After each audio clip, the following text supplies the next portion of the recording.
Thank you, choir. That was wonderful. So glad to have a choir this morning.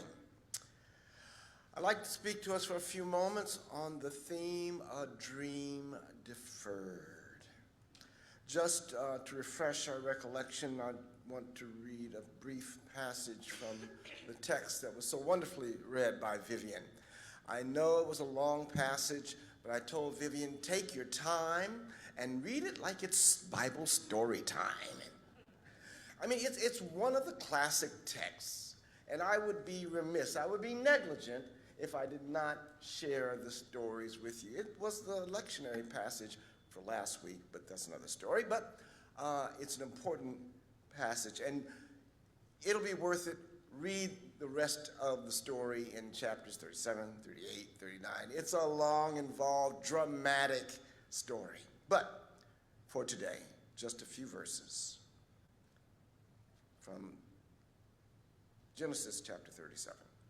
Now Israel loved Joseph more than any of his children, because he was the son of his old age. And he made him an ornamental robe.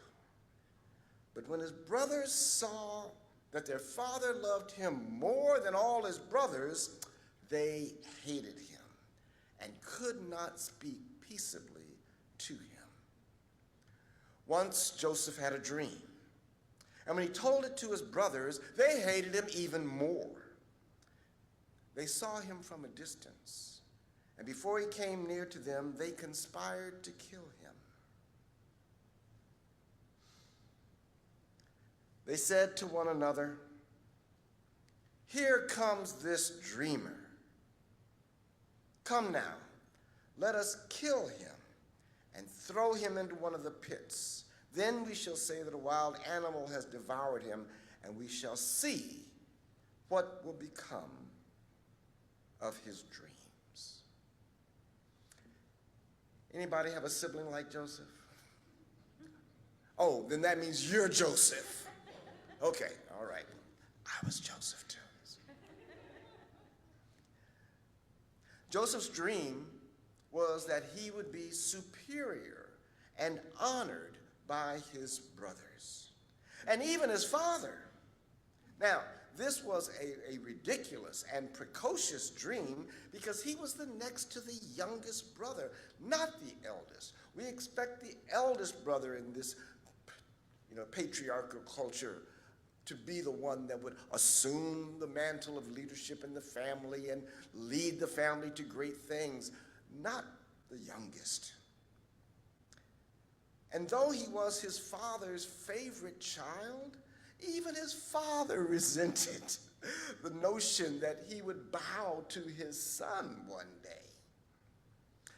And so it was. Years later, Joseph's dream, deferred after many years of hardship. His brothers sold him into slavery. He got sent to Egypt. He was bought by a man whose wife tried to seduce him. When he refused to her advances, she screamed anyway, and her husband came and threw him in jail. And in jail, he shared with the others that he had the power to not only have dreams, but to interpret dreams. And you read the rest, but he made it all the way to the second highest position in the Egyptian dynasty. And so, his dream was deferred. But after many years of hardship, it would come true. He would become a high official in Egypt, and he would save his family from starvation. And they would bow in gratitude, without knowing that this Egyptian official who had saved them from starvation was, in fact, their little brother. There are many famous dreams throughout history. In Christian history, the most famous dream was the one that the Emperor Constantine had the night before a crucial battle.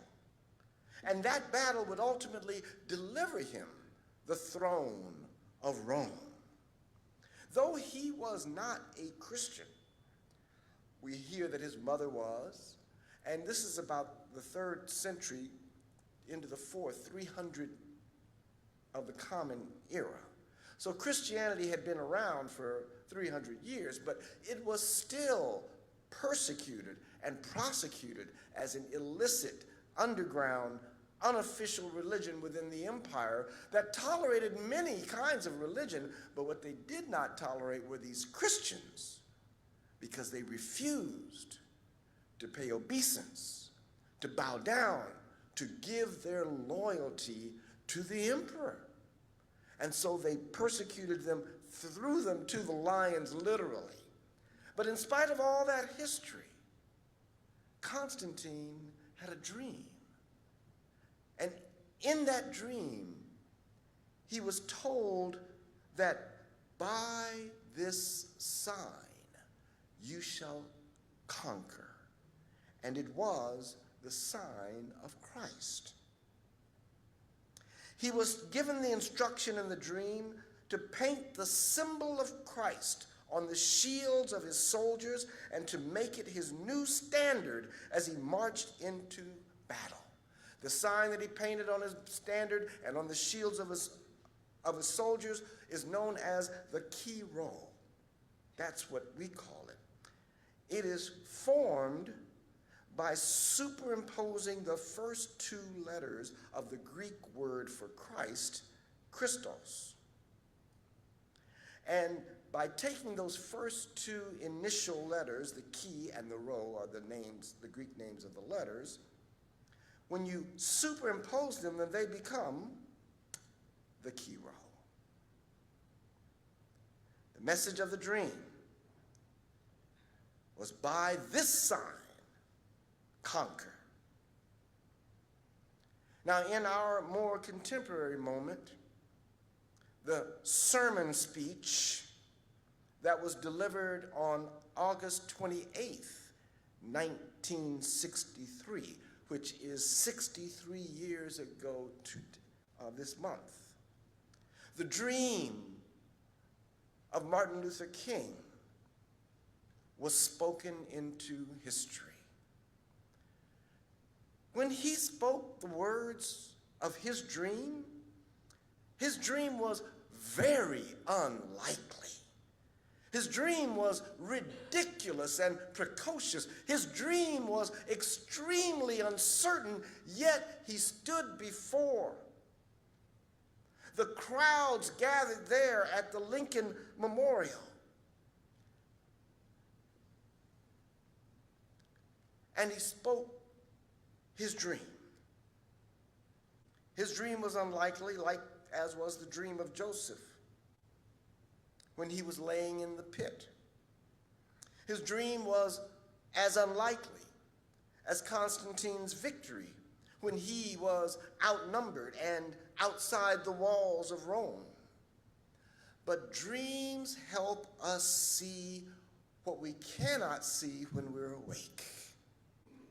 When our eyes are wide open and we see the obstacles, when our eyes are wide open and we see the opposition, when our eyes are wide open, our hearts tremble and our spirit weakens because we cannot see past the reality that is crushing us. Sometimes, when reality is so gruesome and grotesque, we just want to go to sleep. We just want to close our eyes and pull the covers over our head and forget reality.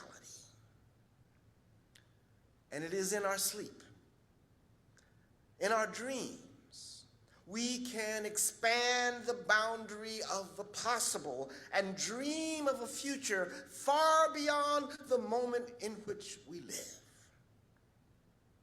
I know, I feel it. Many of us just want to go to sleep and be numb to the reality that we face every day. But like Joseph, like Constantine, like Martin Luther King. I'd rather we dream than just go to sleep. As I mentioned, think about it. Martin Luther King's dream was much more ridiculous than what we hope for today.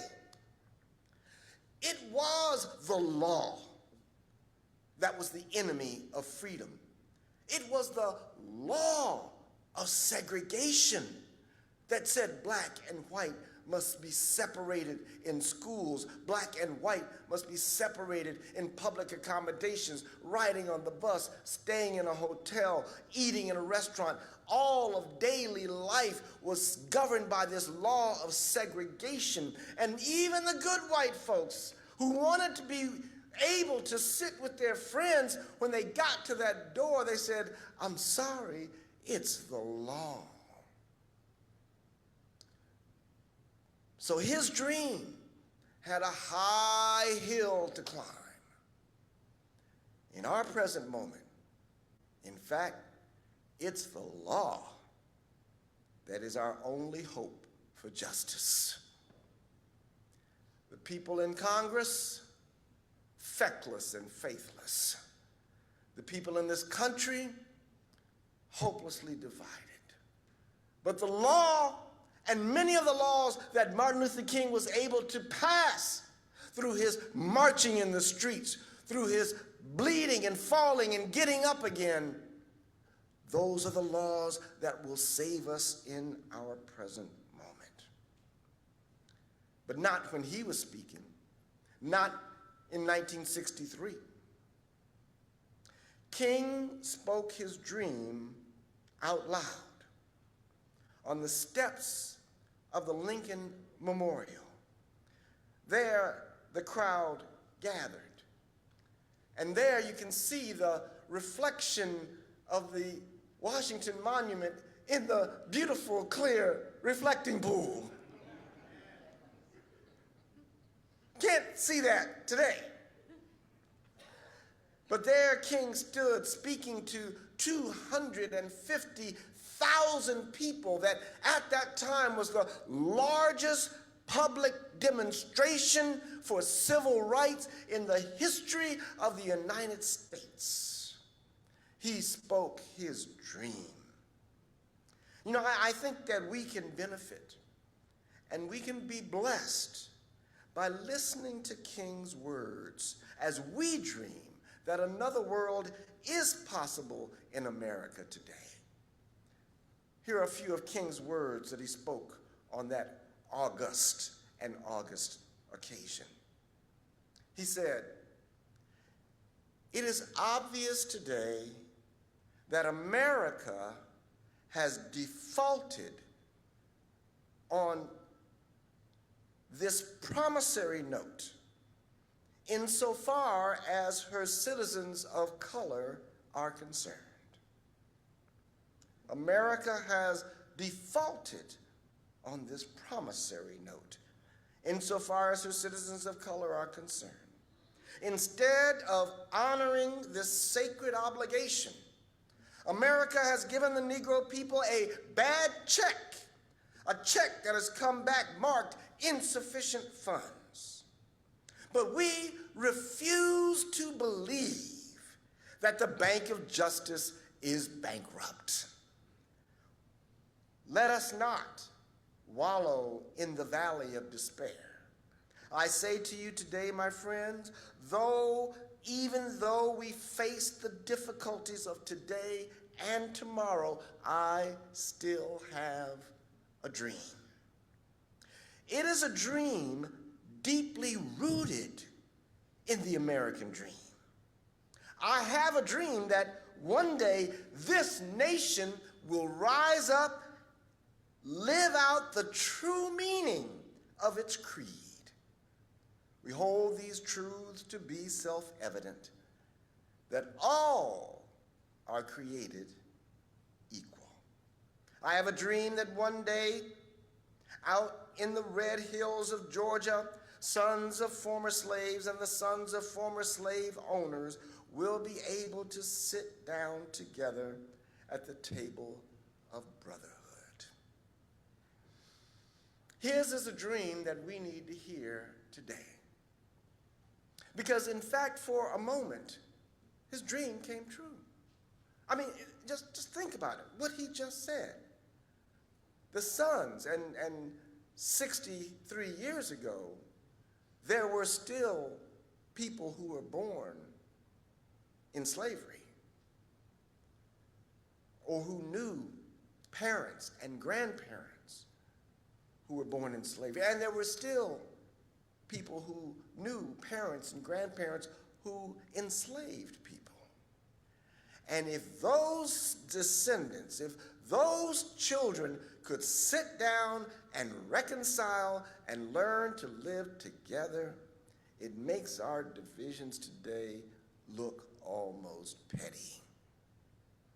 I marvel at how angry and how vicious our debate is today when we're fighting over things that pale in comparison to where we were 63 years ago. A famous poet, we've had part of his poetry in our prayer today, Langston Hughes, famous American poet, famous African-American poet. He framed his dream another way in his compendium of poetry. He asked the question, what happens to a dream deferred? The poem is called Harlem, and it originally appeared in 1951. He penned these words, what happens to a dream deferred? Does it dry up like a raisin in the sun? Or fester like a sore and then run? Does it stink like rotten meat? Or crust and sugar over like a syrupy sweet? Maybe it just sags like a heavy load.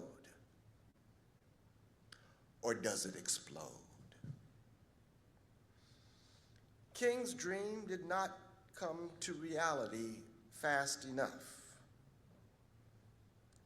His assassination was the answer America gave to his dream. As many of you know, less than a month ago, I went to my family reunion, the Jolly family reunion. And yes, my grandmother's name was Dolly Jolly. We've been holding these family reunions for decades, since 1979, when we gathered at the funeral of my great-grandmother, who lived to be 95 years old. And we all gathered, they all gathered, and they said, we shouldn't just gather around funerals. Let's plan to be family every 2 years, and we have held to that. And this past month, 250 jolly folk gathered in our hometown of Memphis, Tennessee. And part of the activities was to go and see part of Memphis. Yeah, you might want to see Beale Street, you might want to eat some barbecue. But Gail and I went to the National Civil Rights Museum in Memphis, Tennessee. And if you are ever in Memphis, go to this museum. And on our next civil rights pilgrimage, we will put Memphis on the map. And it's an amazing facility because the Lorraine Motel, which was the site of his assassination, the very structure of the Lorraine Motel is incorporated into what has now become the museum. And so you're able to see the room. That's what the wreath is marking. The room, and the balcony rather, where he was shot. And on that plaque that's in front, and they put the cars of that era right there in the parking lot. And on the plaque that is in front of the motel are inscribed the words of our scripture today. Quote, they said to one another, "Here comes this dreamer. Come now, let us kill him, and we shall see what will become of his dreams." The museum is in the same Memphis that today has been stripped of all black representation on a federal level. That's today. That's the dream not deferred, but the dream reversed.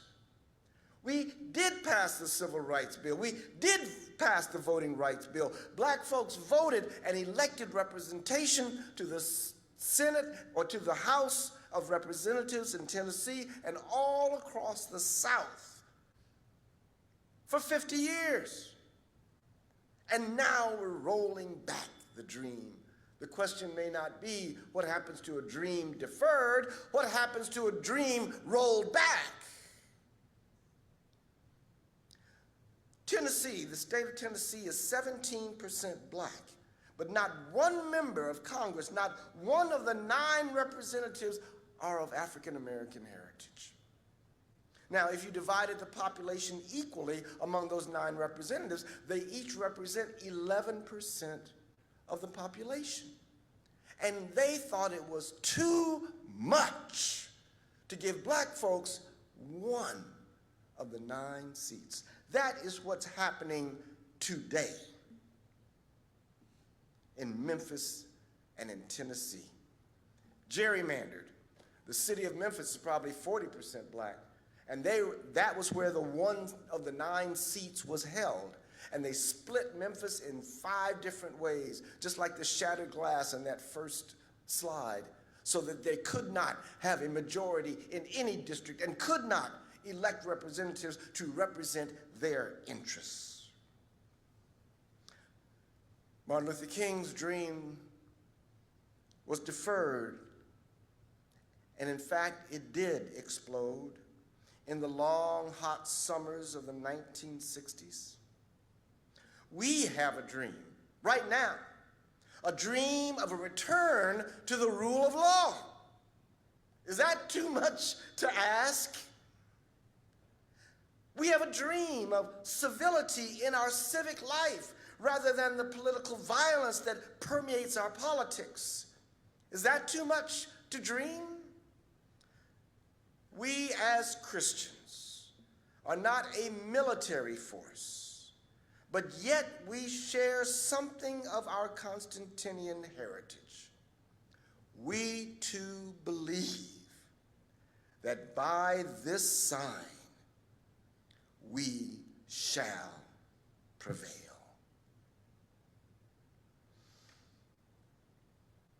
So let us get out into the streets, and let us get into the voting booths, and let us talk to our neighbors, and let us pull our siblings out of the pit, and let us do all that we can so that justice might roll down like waters and righteousness like a mighty stream. Let the people of God say, amen.